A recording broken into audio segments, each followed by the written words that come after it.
As the 2022 All-Star Game approaches, the team with the best record in baseball looks to be represented big time. There's a few locks that don't need to be discussed further. Aaron Judge as he chases Roger Maris, Clay Holmes at his minuscule ERA, and Nestor Cortes, who continues to be one of the best stories in baseball. But the 2022 Yankees go much further than just those three. They've gotten contributions from top to bottom and have numerous players who are making their case to end up in Los Angeles for the All-Star Game.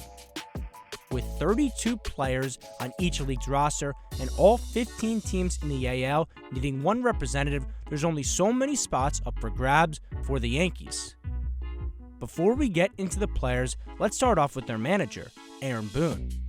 After getting put on the hot seat by Yankees fans over the last few years, the noise has died down as he's led the Yankees to one of the most dominant starts in franchise history. While Dusty Baker will be managing the game, Aaron Boone has an important role in getting the Yankees to LA, campaigning. You given any thought to how many potential All-Stars you might have on this team and anybody you might want to lobby for? We should have a lot. I'll start maybe lobbying in the next few weeks. But we could have a lot. We should have a lot. Now on to the players, as the first Yankee we will look at is first baseman Anthony Rizzo. Rizzo was seen as a fallback option for the Yankees this offseason, but boy are they glad he fell into their lap. After a sizzling start and a cold May, Rizzo has found middle ground as it's led him to the best power numbers of his career. Currently on pace for a career best 44 homers, Rizzo leads All-American League first baseman in homers and in RBIs. He's been recognized by the fans as he currently sits third in the American League first baseman voting. However, an injury to Mariners first baseman Ty France, who's ahead of Rizzo, may be what pushes him over the top to make his first All-Star team since 2016. Next up, we have Yankee slugger Giancarlo Stanton, who has shockingly still not made an All-Star team during his time with the Yankees. For his first time in his Pinstripes career, he's eligible as an outfielder, as he's played as many games in right field as he's DH'd. This will ultimately help Stanton and his push for an All-Star bid, as it's unlikely he would have pushed Jordan Alvarez or Shohei Ohtani for one of those two DH spots. In terms of outfielders, Stanton ranks among the best, and it shows with the vote getters.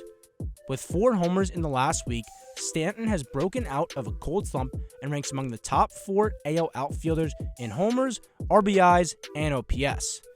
With Judge, Trout, Springer, and Buxton all but assured to make the All-Star team, Stanton makes as good of a case as anyone to be a reserve. Another potential representative who's had a resurgent season is second baseman Gleyber Torres. After hitting just 9 homers in 2021, Gleyber has turned back into the slugger he was in 2019 when he made the All-Star club. Definitely more on the bubble, Torres will need a strong push, but he's had a great year for the Yankees as he's second in the AL among second basemen in homers with 13. Jose Altuve essentially has a starting job locked up, and Andres Gimenez has come on the scene, so Torres certainly has his work cut out for him.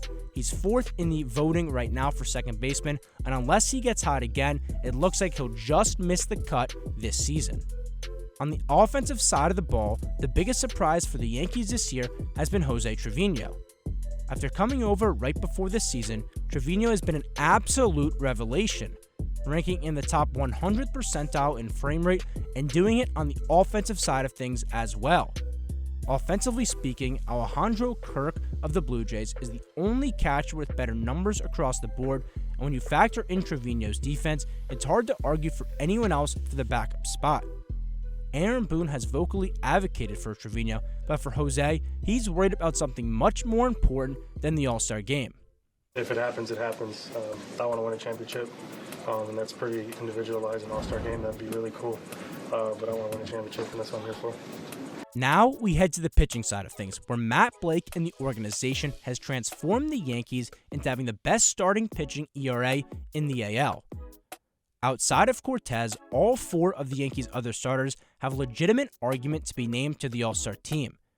There are 12 pitcher spots to get the nod, and what will surely help the Yankees out is that the pitchers who are unavailable to throw in the Midsummer Classic will get replaced, as we saw with Gerrit Cole last season.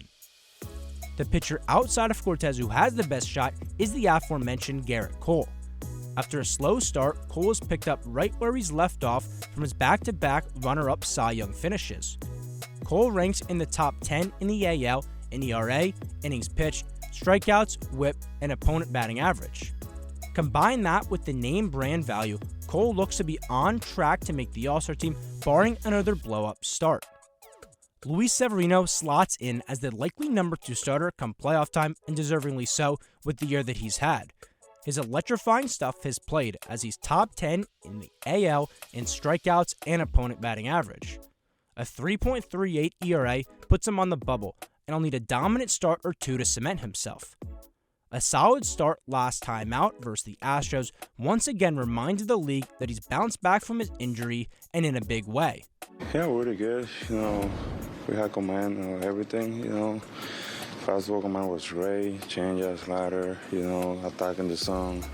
Everything real good. I think that one mistake there, against a team like this and against a pitcher like Bernardo, you have to, minimize those mistakes. You don't have to make mistakes like that. Both Taillon and Montgomery deserve consideration as well. Taillon looked like he was on his way, but after giving up 6 runs last week to the Astros, he slipped in the AL and ERA. However, Taillon has the best command in the league, as he's the only pitcher in the top 25 in AL ERA to have single-digit walks on the year and leads the entire MLB in walks per 9. Montgomery isn't too far behind him, ranking 4th in walks per 9 and holds a 3.27 ERA on the season. Montgomery showed in his last start his reliability, as he did give up 5 runs in the 3rd inning, but after that kept the team in it, pitching into the 7th without giving up another run. However, the All-Star hopeful knows that his standards are much higher. Obviously we won, so happy about that, but I just expect a lot more out of myself. I'm sick of giving up runs, and I know I'm good enough not to, so I just gotta keep grinding. Nearly him or Taillon would be bad choices for the All-Star game, and as I mentioned earlier, they could be benefactors of some pitchers getting scratched. But for now, this team continues to chug along, with their eyes ultimately set on October, not a barely competitive game played in July. With WFUV Sports, I'm Ryan Gregware.